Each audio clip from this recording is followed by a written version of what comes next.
Hapon sa iyo, brother. Welcome po sa ating programa ito. Goodbye, ni Brother Tony Falcon ng CBS DWAD 1088 Village Museum.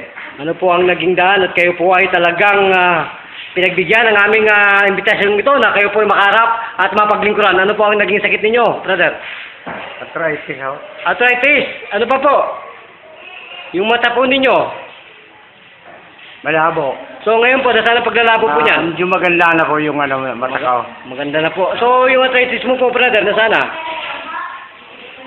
Ganda na, ho? Parang lumakas na ako. Lumakas? Presidente? Parang lumakas na yun kay brother. Lumakas mo ba?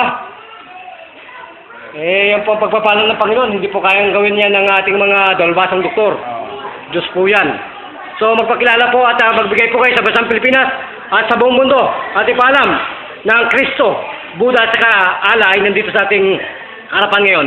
Ano po ang pangalan nila sa totoong buhay? Glenn Kumuta po. Ano po? Glenn Kumuta. Kumuta. Ilan taon po yan, Mr. Glumota? Ilan taon na pong gulang kayo? 61, ho? 61. So, ilan na pong taon kayong binabag-abag ng labo ng mata at saka arthritis po na yan?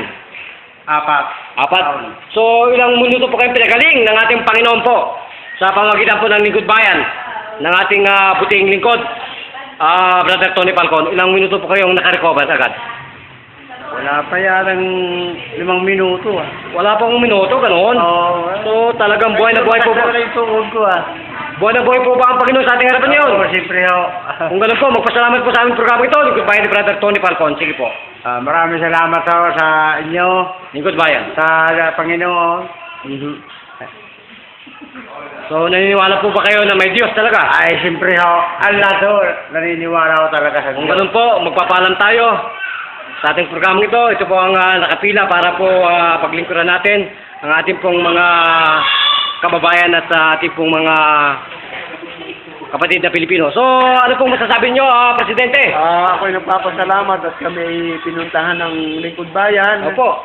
Sa oras na ito. Kaya nagpapasalamat din ako at ang mga may sakit dito ay tutulungan natin. Yun lang po. So, isa po ang natulungan natin, yung iyong anak po na may sakit sa puso. Ano pong masasabi ninyo? Nagpapasalamat po ako dahil unang-una po talagang pinatitingnan po namin yan lagi sa heart center. Ngayon po ay may schedule sa February 14 pero patitingnan din po namin, pasisikap din po namin kung may bago na basta niya. Kami pinagpapasalamat sa inyo sa oras na ito. So, ano pong tunay na pangalan, brother? Magpakilala po. April Ramirez po. Isa sa presidente dito sa El Dorado Dulo. Okay. Ano po, magpapalam na po si brother, ang inyong abalingkod. Magulat para sa Lingkod Bayan Balita. Bida ka kasamang Tony Falcon.